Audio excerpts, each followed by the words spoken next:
बांके बिहारी लाल की जय। श्री गणपति महाराज की जय। गणनायक के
महाराज की।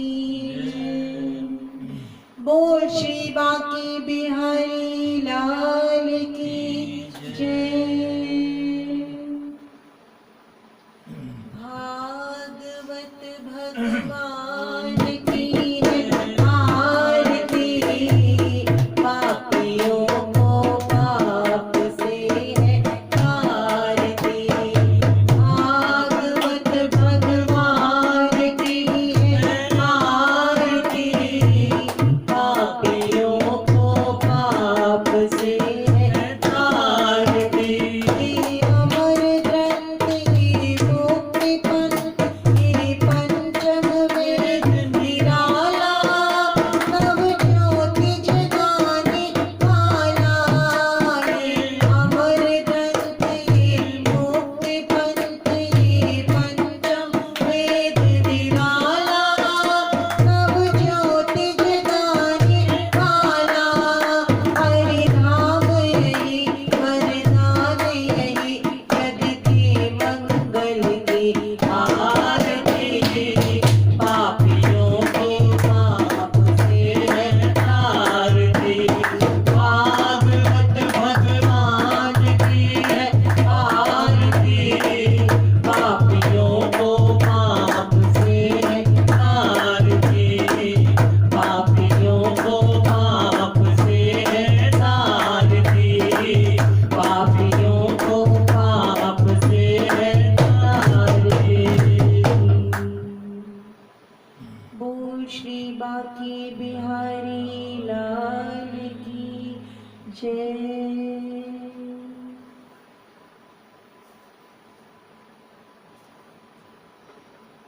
राधे राधे, सबको राधे राधे। एक बार प्यार से कहिए राधे राधे। राधे राधे।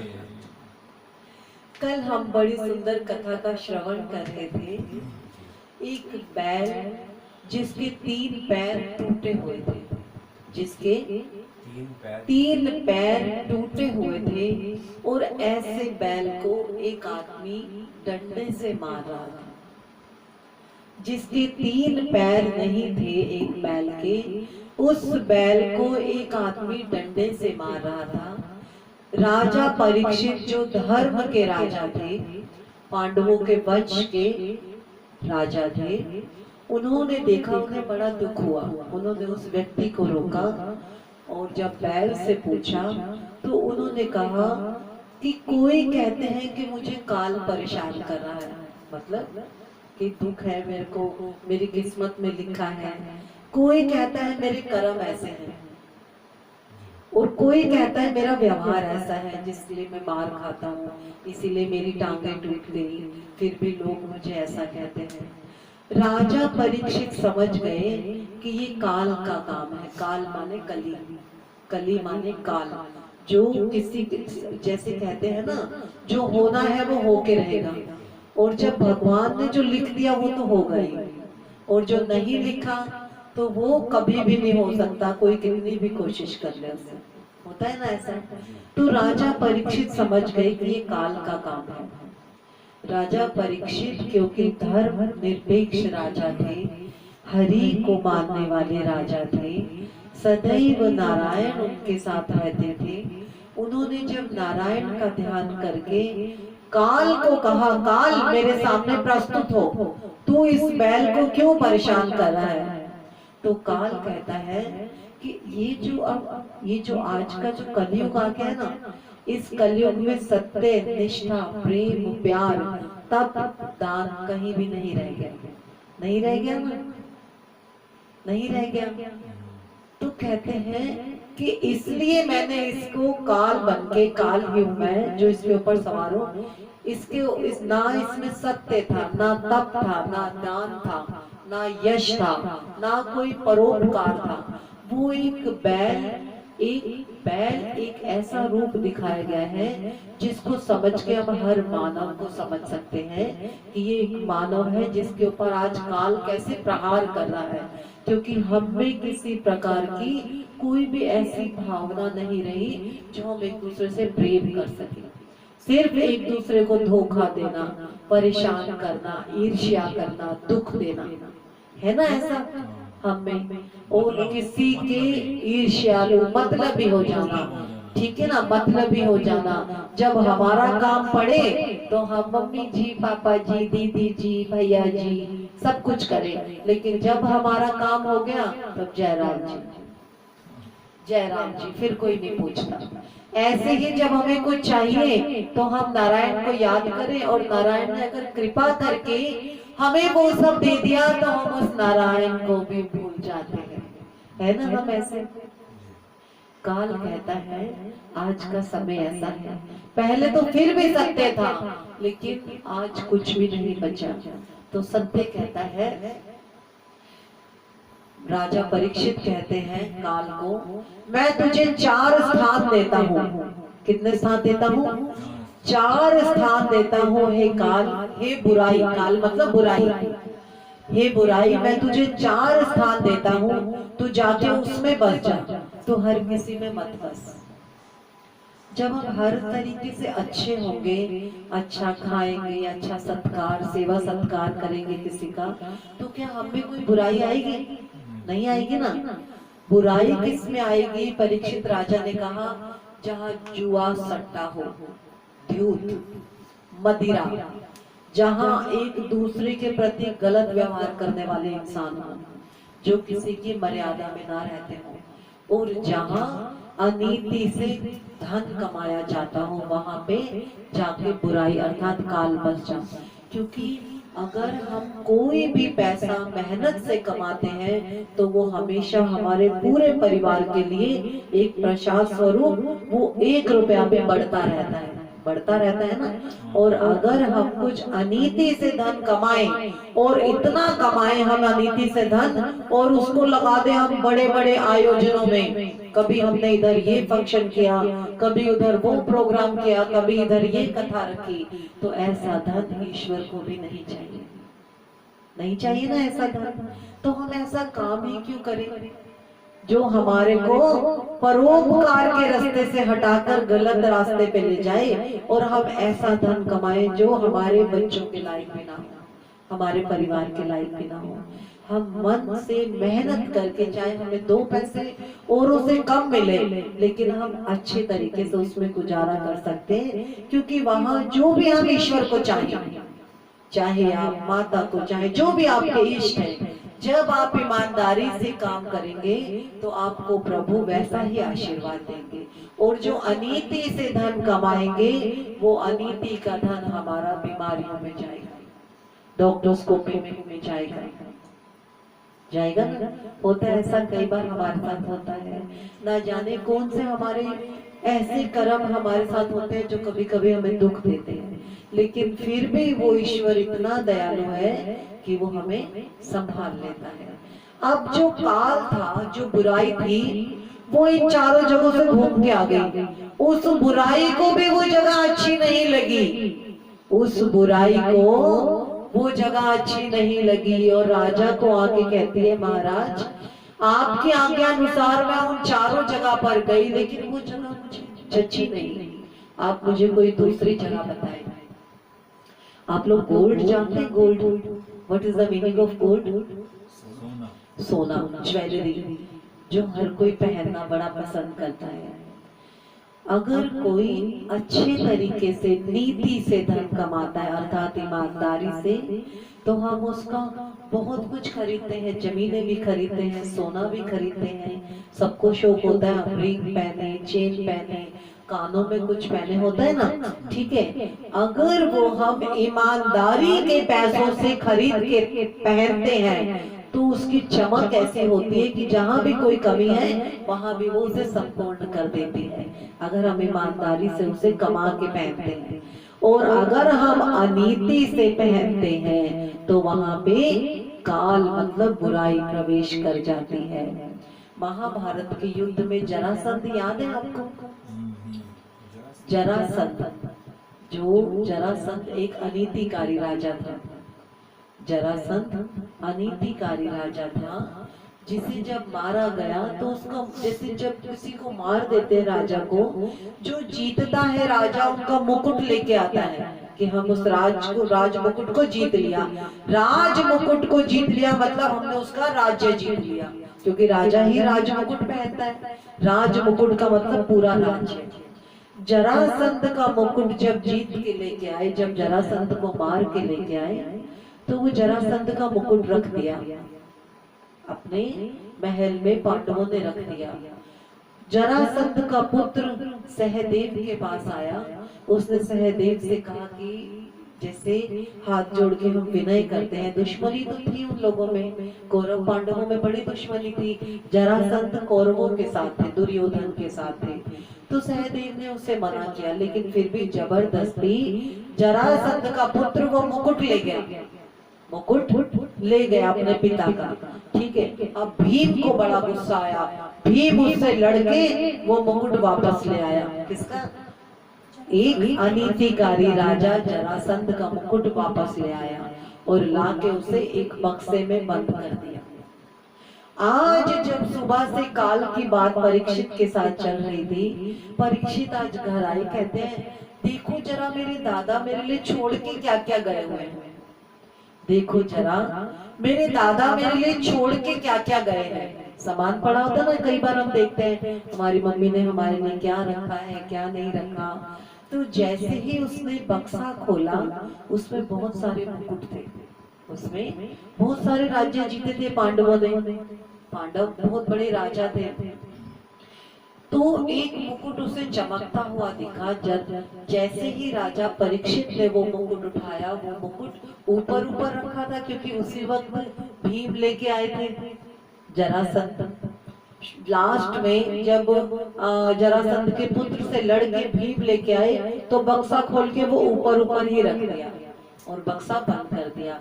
अब जब राजा परीक्षित ने बक्सा खोला तो वहां उन्हें जो ऊपर मुकुट दिखाई दिया, बड़ा सुंदर मुकुट लगा। उन्होंने उस मुकुट को पहन लिया। जैसे ही वो मुकुट राजा परीक्षित ने पहना, काल ने उसमें प्रवेश किया, क्योंकि राजा ने उसे आज्ञा दी थी जहां पे अनीतिकारी होगा, जहां पे अनीति से कमाया हुआ धन द्वारा कोई सोना होगा, उसमें तू प्रविष्ट कर जाना। अब जब काल मतलब बुराई राजा के शीश पे जो मुकुट है उस पे सवार हो गई, इसका मतलब उसके दिमाग में सवार हो गई, राजा के ऊपर आज बुराई आ गई। वो कभी कभी भी कोई गलत काम नहीं करता था। उसने अपने पूरे जब जब से वो राजा बना था कभी उसने शिकार नहीं किया था, और आज उसका मन हुआ कि वो शिकार को जाए। देखिए बुराई बुद्धि, बुराई बुद्धि जब गलत सोच होती है, जब गलत होना होता है, तो वो हमें कैसे रास्ते दिखाती है। देखिए आज उसके मन में क्या आया कि मैं राजा हूँ, मैं भी जैसे हर राजा शिकार करने जाता है मैं भी शिकार करने जाऊंगा। और जब वो शिकार के लिए गया उसने कई सारे पंछी मारे, तीर कमान से कई पंछी मारे, कई हिंसक पशुओं को मारा।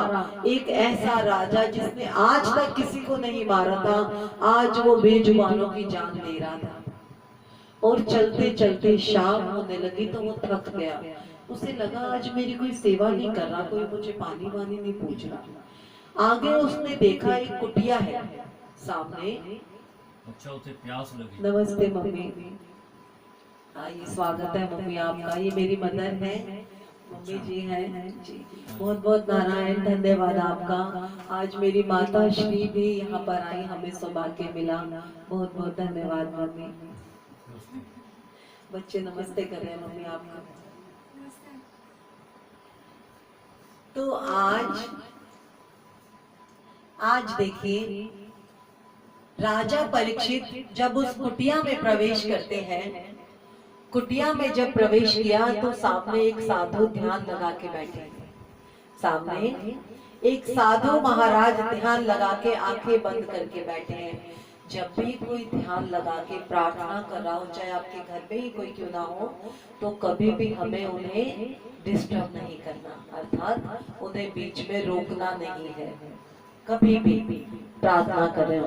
अब क्योंकि आज राजा के ऊपर बुराई सवार है, तो वो क्या करता है, उसे ऐसा लग रहा है कि इस कुटिया में इतने बड़े राजा आए हैं, इतने बड़े राजा आए हैं, और इस ऋषि को कोई इतना भी नहीं है कि वो मेरा उठ के स्वागत करे कि मैं राजा आया हूँ और ऋषि आंखें बंद करके बैठे हैं। इनको इतना तो सोचना चाहिए कि देश का राजा आया है, इस राज्य का राजा आया है, कि मुझे उसे प्रणाम करना है, उठ के मुझे पानी देना है। राजा को गुस्सा आ गया बहुत ज्यादा, और राजा ने क्या किया, राजा ने क्या किया, राजा ने एक सांप उठाया, मरा हुआ सांप। राधे राधे जी, बोल श्री बांके बिहारी लाल की जय। राधे राधे। तो राजा ने पास ही पड़े एक पेड़ के पास से एक मरा हुआ सांप उठाकर ऋषि श्रृंगी के गले में डाल दिया, ऋषि के गले में डाल दिया। अब जो ऋषि का जो पुत्र था, ऋषि का जो पुत्र था वो स्नान के लिए गया हुआ था। ऋषि का पुत्र अन्य शिष्यों के साथ स्नान के लिए गया हुआ था, और जब उसको पता चला कि हमारे देश का जो राजा है, राजा परीक्षित है, आज उसके ऊपर काल आ गया, क्योंकि उसने जरासंध का वो मुकुट पहना था, याद होगा आपको जरासंध का मुकुट। उसके मुकुट पहनते ही काल ने उसमें प्रवेश किया उसकी बुद्धि में, और आज उसने ऐसा किया। तो बिना देखे जो ऋषि का पुत्र था, ऋषि के पुत्र ने राजा को श्राप दे दिया। क्या श्राप दे दिया? ऋषि के पुत्र ने कहा, ठीक आज से 7वें दिन राजा परीक्षित तुझे तक्षक नाग डसेगा, जिससे तेरी मृत्यु हो जाएगी, जिससे तेरी मृत्यु हो जाएगी। और जो ऋषि या ऋषि पुत्र कुछ भी श्राप दे या वरदान दे, आशीर्वाद दे, वो सदैव सच होता है, वो हमेशा सच होता है। और जब ये बात राजा को पता चली, और राजा ने अपना मुकुट जैसे ही नीचे रखा, एकदम से उसे होश आ गया कि अरे राजा तूने ये क्या कर दिया परीक्षित, आज तक एक चींटी को भी कष्ट ना देने वाला राजा, आज उसने शिकार किए, आज उसने सम्माननीय अपने गुरुजन को अपमान करते हुए उनके गले में एक नाग डाल दिया, और आज उनके पुत्र के द्वारा ही मुझे ये घोर श्राप मिला कि मैं आज से 7वें दिन इस दुनिया को छोड़ दूंगा, मुझे नाग डस लेगा। अब जब हमें पता चल जाए ना कि हमारे साथ जब हम बीमार होते हैं ना, कोई बड़ी बीमारी होती है, तो आपको पता होगा हम डॉक्टर के जाते हैं, डॉक्टर हमें दवाइयाँ देते हैं ना दवाइयाँ। डॉक्टर को पता है कि हमें क्या समस्या है, डॉक्टर को पता है हमें क्या समस्या है, वो कब तक ठीक होगी, या ऐसी भी समस्या है जो कभी ठीक ही नहीं होगी। लेकिन एक डॉक्टर भगवान का दूसरा नाम होता है। भगवान, डॉक्टर भी भगवान के आगे प्रार्थना करते हैं। जब ऑपरेशन करते हैं ना, तो सबसे पहले कहते हैं, हे ईश्वर, हम नहीं है कुछ भी करने वाले, सब तू करने वाला है, क्योंकि वही बनाने वाला, वही रचने वाला, वही जीवन देने वाला और वही जीवन लेने वाला हमेशा। तो आज देखिए जैसे ही उसने ये सब उतारा, अच्छा मैं डॉक्टर का बता रही थी, डॉक्टर भी कहते हैं सब ठीक हो जाएगा। क्या कहते हैं? सब ठीक। अगर वो डॉक्टर उस टाइम हमें बता देना कि हम कुछ दिन के मेहमान हैं, तो हमारा जीना गया। जो हम आज खुश हैं, हम आज वर्तमान में जी रहे हैं, हम वर्तमान में भी नहीं जी पाएंगे, क्योंकि हमें पता चल गया कि हमारे साथ ऐसा होना है। ना हमें खाना अच्छा लगेगा, ना पीना अच्छा लगेगा, ना चलना, ना बोलना, कुछ भी अच्छा नहीं लगेगा, कुछ भी अच्छा नहीं लगेगा।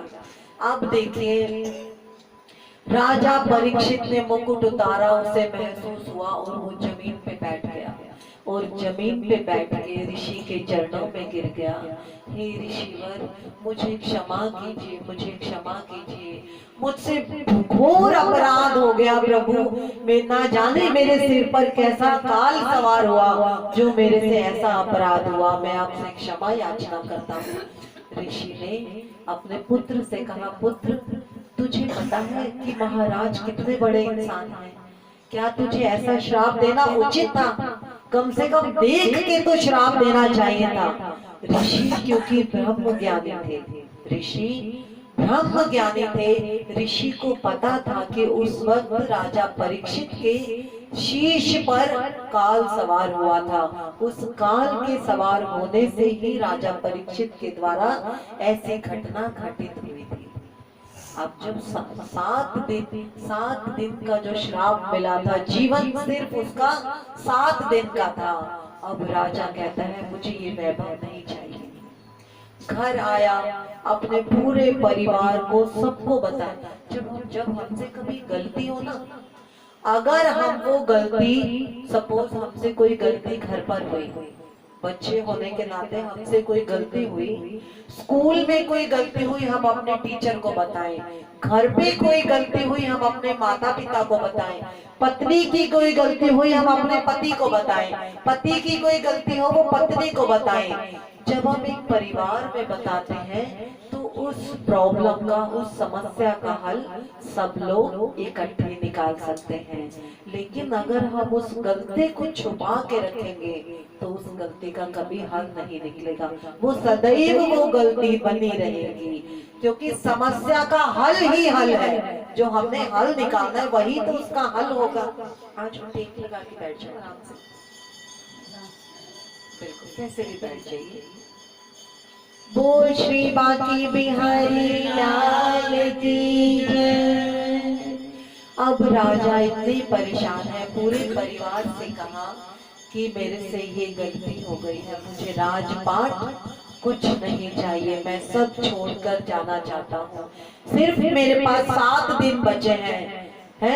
मैंने तो अभी तक कोई मरने की तैयारी ही नहीं की कि कैसे मरना है, और पूरा जब तक मैं चलता आ रहा हूँ, नारायण की कृपा से मैंने राज्य चलाया, और ना जाने आज मुझसे कैसा ये घोर अपराध हो गया, क्योंकि जो गुरु होते हैं, ऋषि होते हैं, हमारे गुरु होते हैं, वो नारायण से भी बड़े होते हैं।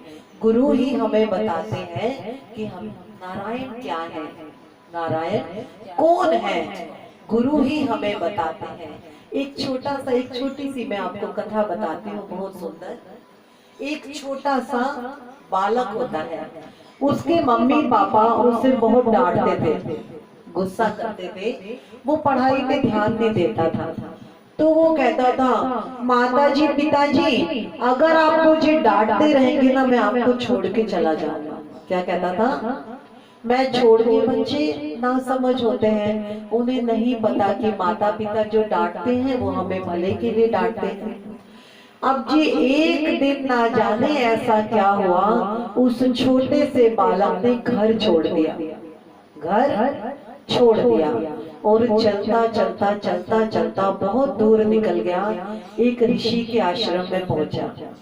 संत महात्मा, गुरु महात्मा ऐसे ही होते हैं जो सबको शरण देते हैं। गुरु जी, हम हृदय से आपका भी धन्यवाद करते हैं। गुरु जो होते हैं वो सबसे बड़े होते हैं।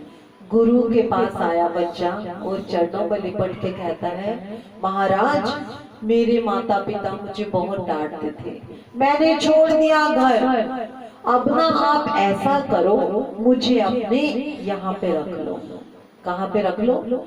भोला बालक था, बहुत भोला था, सिर्फ इतना ही बोला वो अपने माता पिता को कि मम्मा माता पिता मैं यहाँ नहीं रहूंगा, आप मुझे डांटेंगे।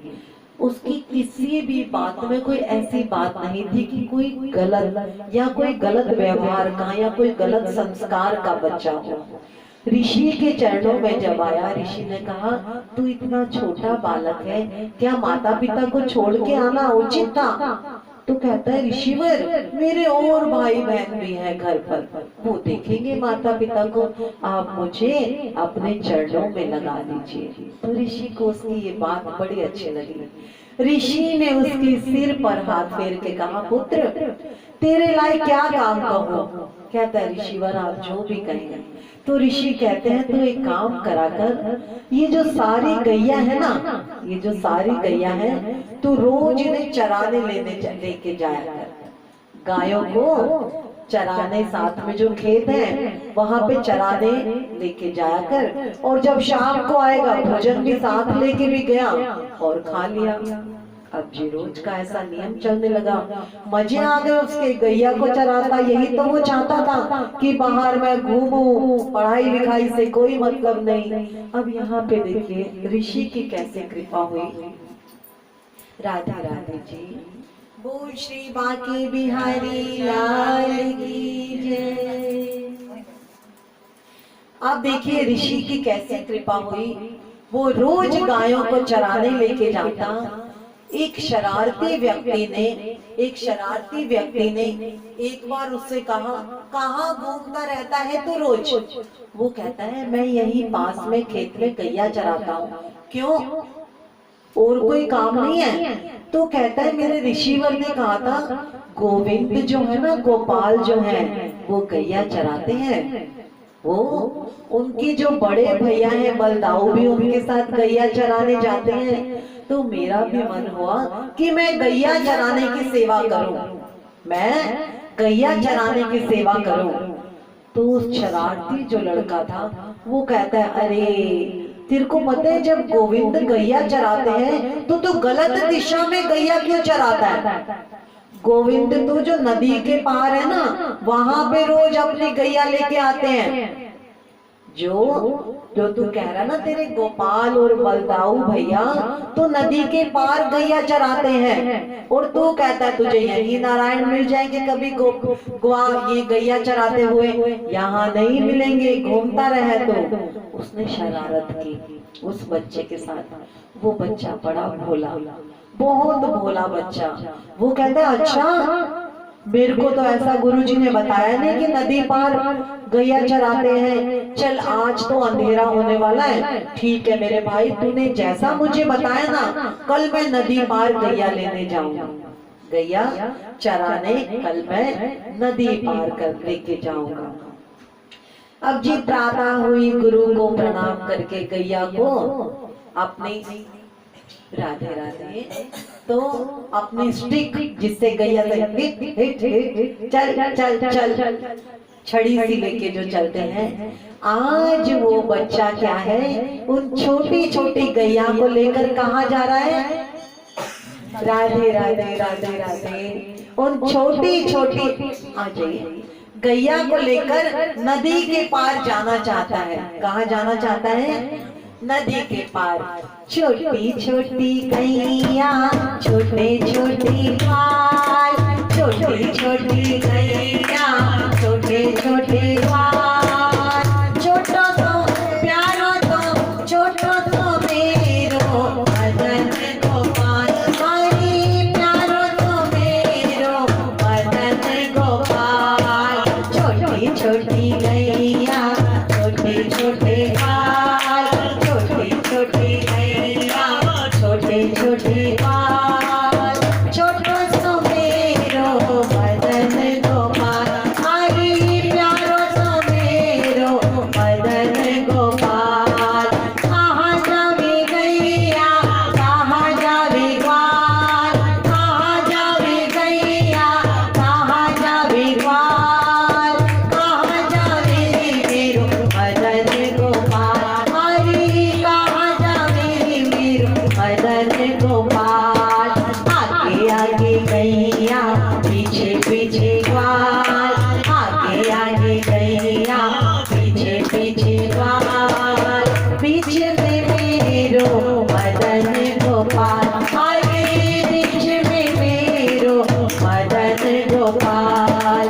छोटी छोटी गैया छोटे छोटे ग्वाल, छोटी छोटी गैया छोटे छोटे ग्वाल, छोटो सो मेरो मदन गोपाल, हरी प्यारो सो मेरो मदन गोपाल। ये जो प्यारा सा छोटा सा ग्वाल है, भोला ग्वाल, आज ये अपनी सभी गैया को नदी के पार ले जा रहा है। देखिए, और जब भी हम मन से भोलेपन से, उसमें किसी प्रकार का कोई लालच ना हो कि अगर मैं ऐसा करूंगी, आज मैं मन से ज्योत जलाऊंगी तो मेरे लिए भगवान ये करेंगे, नहीं, कुछ नहीं करेंगे, क्योंकि मेरे मन में वो लालच आ गया कि मैं ऐसा करूंगी तो वो तभी होगा। नहीं, ईश्वर को कुछ नहीं, ईश्वर कहते हैं तू बस प्रेम रख, तुझे क्या चाहिए वो मुझे पता है, मुझे पता है तुझे क्या चाहिए, और जो तुझे कुछ कहना भी नहीं पड़ेगा, सब तुझे अपने आप मिल जाएगा। ऐसे महान है नारायण, ऐसे महान है नारायण। ये सारी लीला वो बैठे देख रहे हैं, और आज वो देख रहे हैं कि देखो छोटा सा ग्वाल की गैया चराने कैसे जा रहा है। अब आज पूरे दिन उस ग्वाल ने वहां गैया चराई, उसे कहीं नजर ही नहीं आए कन्हैया। दूसरे दिन भी आया, कहीं नजर ही नहीं आई उसे कहीं पे भी। 2 दिन हो गए आज उसे रोज गैया चराते हुए वहां पर। वो अपने मन में सोचता है कल बताऊंगा उसको, कल बताऊंगा उसने मेरे से कैसा धोखा किया। उसने सोचा कि छोटा हूँ, मेरे इतने पैर थका दिए, खुद तो वहीं बैठा रहा और मुझे कहता है कि नदी के पार जा गैया लेके, वहां तुझे कन्हैया और बलदाऊ दोनों मिलेंगे, अब बताऊंगा, आइयो बेटा, ऐसे बोलते हैं। अब जब सुबह हुई, गुरु को प्रणाम करके आज वो नदी से इधर ही है, तो उसे वही बच्चा, जिस बच्चे ने उसके साथ शैतानी की थी कि बेटा उधर जा, वहां पे तुझे गोपाल मिलेंगे, कहता है क्यों रे, तूने मुझे क्यों उल्लू बनाया, मुझे झूठ क्यों बोला तूने? तू तो कह रहा था उधर वहां पे ग्वाल मिलेंगे, वहां पे गैया मिलेंगी, वहां मेरे गोपाल मिलेंगे गैया चराते हुए, बलदाऊ भैया मिलेंगे, कोई भी नहीं मिला, 2 दिन हो गए। कहते तेरे को कोई काम नहीं होता क्या? जैसे तेरे को कोई काम होता है, हो सकता है कन्हैया को भी कोई काम पड़ गया हो। अरे 1 दिन नहीं आया, 2 दिन नहीं आया, हो सकता है 2 दिन बिजी हो, व्यस्त हो किसी काम में, हमें भी तो काम होता है। मैं झूठ नहीं कह रहा, तू वहीं जाइयो देख। वो भोला बालक कहता है हो सकता है ये सही कह रहा है, हो सकता है ये सही कह रहा है। अब उसके मन में देखिए एक निश्चल प्रेम है। किसके प्रति प्रेम है? वो क्योंकि उसके गुरु ने कहा था कि बेटा मैं तुझे वही सेवा दूंगा जो मेरे गोपाल किया करते हैं। तो अब बच्चे के मन में यही बैठ गया कि मेरे गोपाल, मेरे कन्हैया क्योंकि गैया चराते हैं तो मुझे भी वो किसी दिन गैया चराते चराते मिल जाएंगे। अब आज जब इस बच्चे ने कहा कि भाई 2 दिन से व्यस्त होंगे इसलिए नहीं आयोगे, जा आज तुझे मिल जाएंगे। क्या कहते हैं? जा। अब जी कन्हैया देख रहे हैं, कन्हैया को उस भोले ग्वाल के ऊपर बड़ी दया आ गई, बहुत दया आ गई। बोल श्री बांके बिहारी लाल की जय। राधे राधे, राधा बोलो राधे राधे, जय श्री राधे श्याम। अब जी कन्हैया देख रहे हैं, कन्हैया को बड़ी दया आई उस छोटे से ग्वाल के ऊपर कि देखो उस दूसरे बालक के कहने पर उसे अभी भी विश्वास है कि मैं वहां गैया चरा रहा हूँ। तो देखिए कन्हैया अपने साथ सारी गैया लेकर बलदाऊ को लेकर नदी किनारे पहुंच गए। बोलिए बांके बिहारी लाल की जय। लंगोटी लिए हुए, हाथ में बांसुरी लिए हुए जब वो ग्वाल ने देखा तो ग्वाल ने कहा तू कौन भाई? तो कृष्ण कहते हैं मैं गोपाल। अरे वाह, तू तो मिल गया मुझे। अब यहाँ पे उस बालक को नहीं पता कि वो भगवान है। मेरे गुरुवर ने कहा था कि मेरे गोपाल मतलब कि मेरे गुरु के गोपाल है तो मेरे भी गोपाल हुए। उसे नहीं पता कि भगवान कौन है, छोटे से बच्चे को। लेकिन भगवान को पता है कि उसकी भावना क्या है। तो वो कह रहे हैं कृष्ण मैं गोपाल। तो वो कहता है, ग्वाल कहता है, छोटा जो भोला ग्वाल है, भोला बालक, वो कहता है तू मेरा सखा बन जा, तू मेरा दोस्त बन जा, हम खूब खेलेंगे। अब जी पूरे दिन बलदाऊ भैया कृष्ण और वो ग्वाल खेले और कृष्ण की गायें और इस ग्वाल की गायें सब मगन आपस में खेत में चल रही हैं, खेल रही हैं। काफी दिन हो गए तो रोज ऐसा चलता रहा। इतने अंतरंग सखा बन गए वो ग्वाल और कृष्ण। खाना खा रहे थे एक दिन, तो क्या कहते हैं कृष्ण, एक दिन बच्चा कहता है कि हाँ गोपाल खाना जो है जो ग्वाल बच्चा था वो थोड़ा सा खाना लेके आता था, थोड़ा सा अपने लिए भोजन लेके आता था अपने आश्रम से। तो वो कृष्ण और वो मिलके खाते थे। तो कृष्ण कहते हैं तू एक काम करा कर, हम यही तो होते हैं, तू ना यहाँ पे थोड़ा सा ज्यादा ले आकर हम यही बना लिया करेंगे, मिलके खाएंगे। अब जी अगले दिन ग्वाल क्या हुआ, छोटे से ग्वाल ने एक बड़ी सी परात ली, क्योंकि उसको पता है मेरे सखा है वहां पर 2 जने हैं, और भी कोई सखा खेलते खालते आ जाए, वही लकड़ियां जला के वही हम भोजन पकाएंगे। अब वो आटा भी ले गया अपने साथ, जो भी साग सब्जी बन सकती थी जंगल में वो बना के कृष्ण जी के साथ ग्वाल मिलके खाना बनाते और सब मिलके खाते। हो गया। जो गुरु महाराज थे आश्रम में गुरु, वो देखते थे कि सिर पे क्या लेके जाता है रोज। आज जब जाने लगा इतना भोला ग्वाल, ऋषिवर को पता था कि उनके पूरे आश्रम में सिर्फ यही निष्कपट है, इसके मन में कोई कपट नहीं, ये कभी असत्य नहीं बोलता। उन्होंने कहा उस बच्चे को बुलाया कि बेटा ये तो सिर पे लिए क्या लेके जाता है रोज। कहता है महाराज मेरा सखा है ना गोपाल, तो वहाँ हम खाना बना लेते हैं, अब यहाँ कहाँ इतना बनेगा। वहाँ मिलके जब गैया चल रही होती है तब बलदाऊ भैया भी होते हैं, गोपाल भाई भी होते हैं, हम सब मिलके बना लेते हैं, सब सखा मिलके खाते हैं। तो और जो शिष्यगण सुन रहे होते हैं वो सब हंसने लग गए, तो कहते हैं गुरु महाराज को, कहते हैं गुरु जी ये क्यों पागल आपने पाल रखा है। क्या कहते हैं, क्यों पागल आपने पाल रखा है, ये मूर्ख है, इसका दिमाग का पेच हिला हुआ है, ऐसे शिष्य बोलते हैं। तो गुरु महाराज चुप हो जाते हैं। गुरु महाराज को पता है कि जो वो बच्चा कह रहा है वो सत्य बोल रहा है। सब शिष्यों को वापस भेजते हैं और उससे पूछते हैं तो मुझे बता कौन है। कहता है महाराज मैं सच कह रहा हूँ, जो आपने मुझे कहा था ना मेरा गोपाल जो गैया चराता है वही वहां नदी के पार रोज आता है, गैया लेके आता है, मैं उसके साथ खेलता हूँ, हम अब मिल के खाना खाते हैं, मिल के बनाते हैं, मिल के खाते हैं।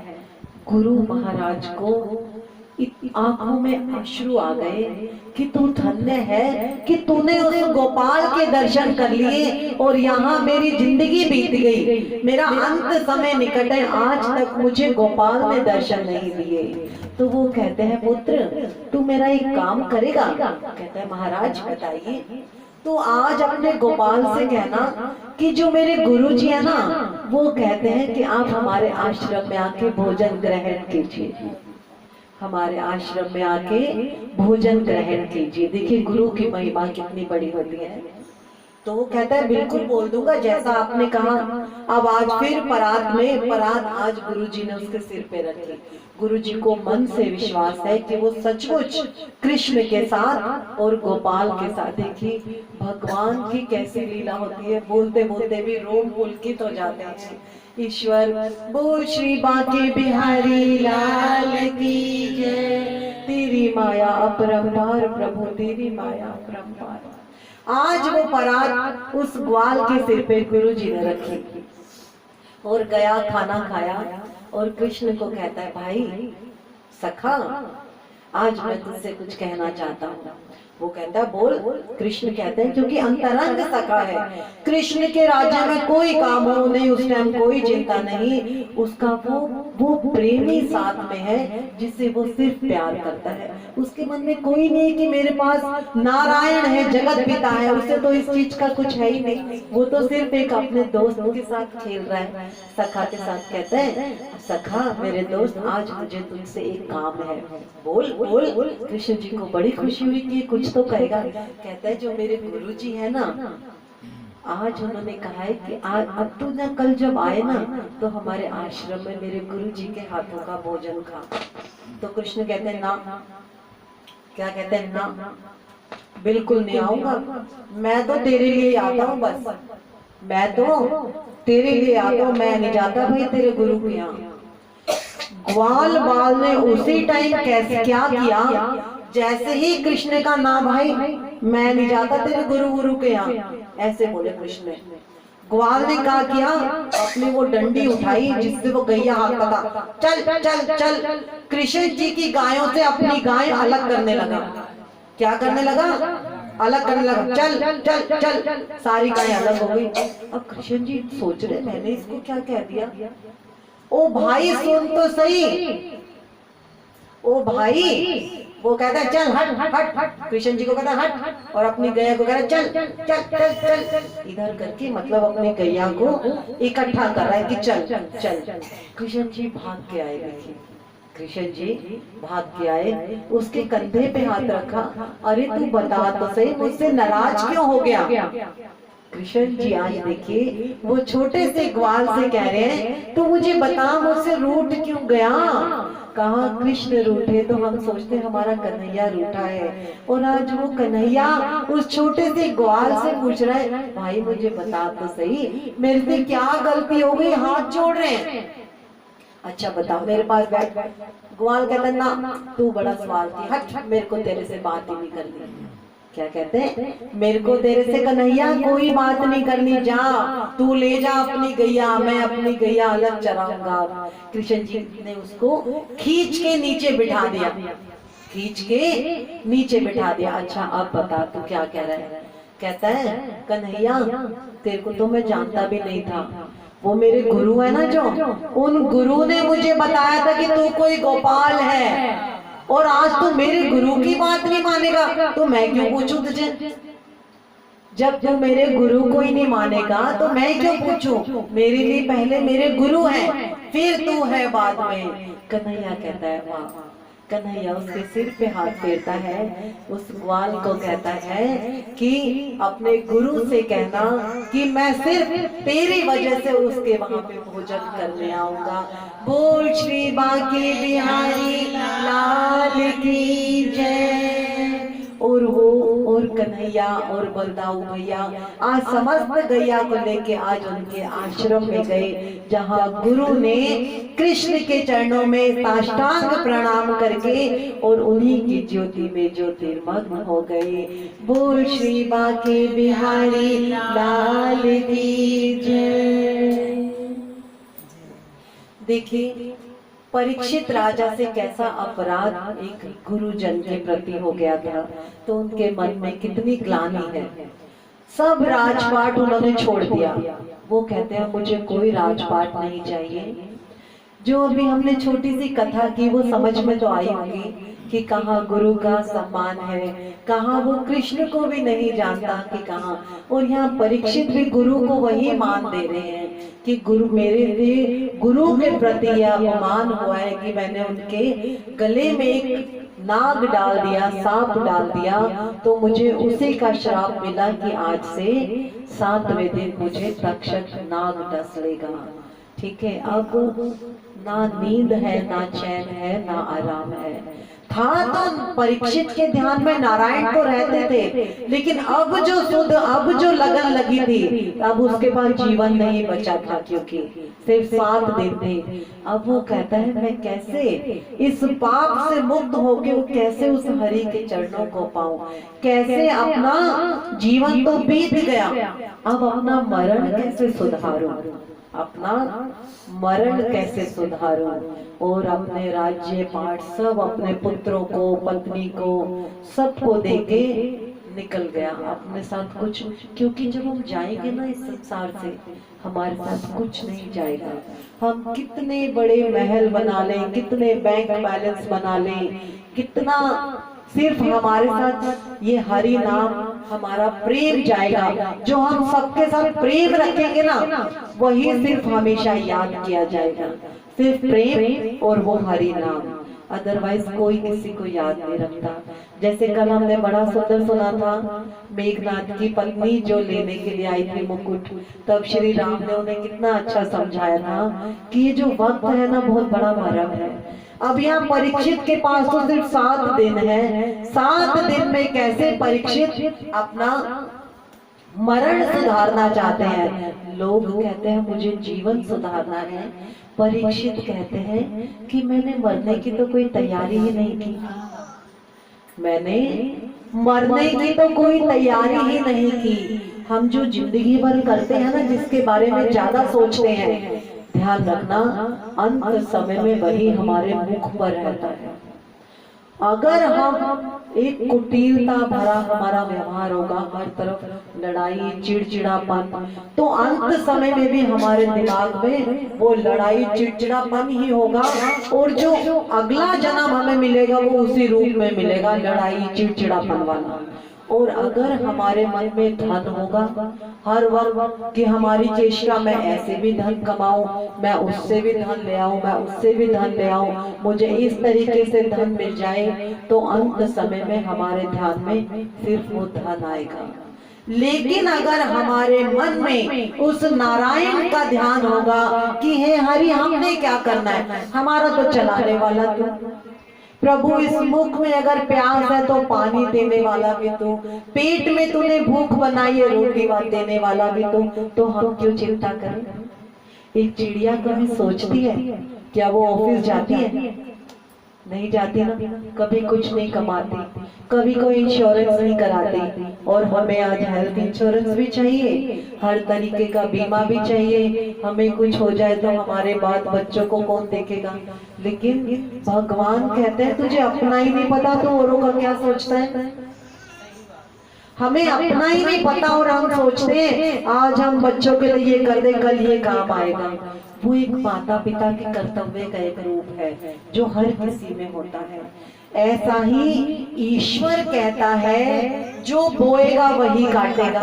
कहते हैं ना, जो हम बोएंगे वही काटेंगे। अब जब हम जिंदगी भर अगर बुराई में रहेंगे तो हमें अंत समय में भी बुराई मिलेगी। तो हम ज्यादा उम्र का इंतजार क्यों करें कि जब हम सब कामों से व्यस्त हो जाएंगे तब हम भक्ति भाव में लगेंगे। ऐसा क्यों? आज जो हमें वक्त मिला है, आज से ही हम करें, ना जाने अगला पल है भी या नहीं है। कल का पता नहीं, अगले पल का पता नहीं कि हम है या नहीं है। तो आज जो है राजा परीक्षित जो है वो क्या कह रहे हैं, देखिए आज उनको ध्यान हो रहा है कि मुझे प्रभु के सिवा कहीं पर भी अपना मन नहीं लगाना। अगर वो नारायण है तो शायद मेरा मरण सुधर जाए। प्रभु के सिवा कहीं दिल ना लगाना, प्रभु के सिवा कहीं दिल ना लगाना, नहीं तो पड़ेगा तुझे आंसू बहाना। प्रभु के सिवा कहीं दिल ना लगाना, प्रभु के सिवा कहीं दिल ना लगाना। जो प्रभु का गान किया है, सच्चा जीवन वो ही जिया है, सच्चा जीवन वो ही जिया है। सुमिरन के बल से तुझको मुक्ति है पाना, प्रभु के सिवा कहीं दिल ना लगाना, प्रभु के सिवा कहीं दिल ना लगाना।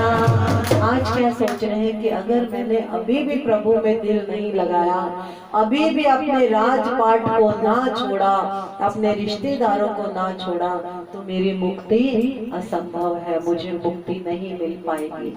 ऐसा सोच के आज परीक्षित गंगा किनारे आ गए, सब कुछ छोड़ के।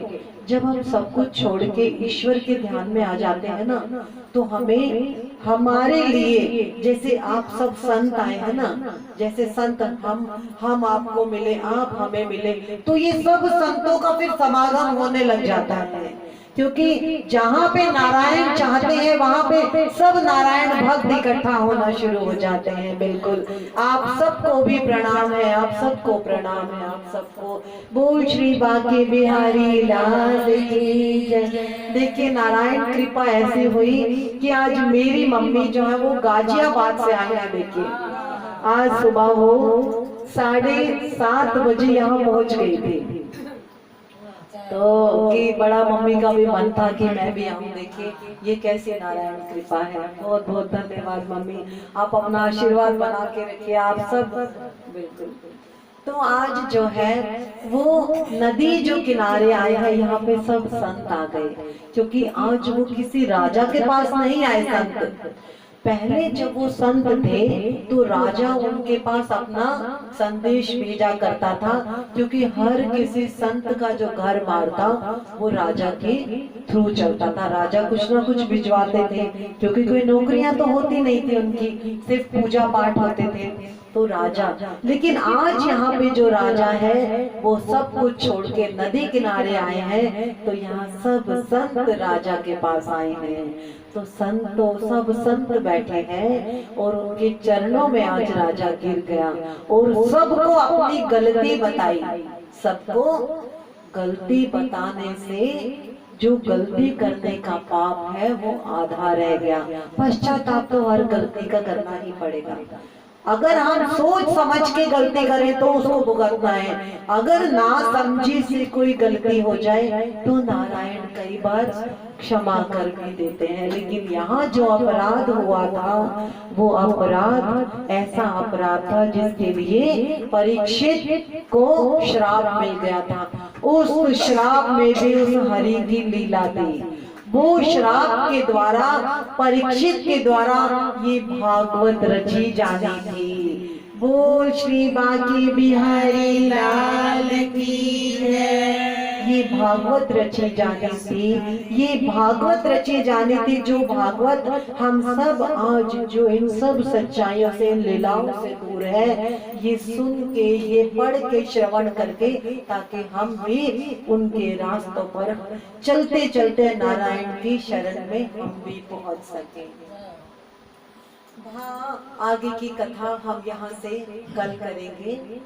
भागवत भगवान की है आरती, पापियों को पाप से है तारती। भागवत भगवान की है आरती, पापियों को पाप से है तारती।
बोल श्री बांके बिहारी लाल की जय।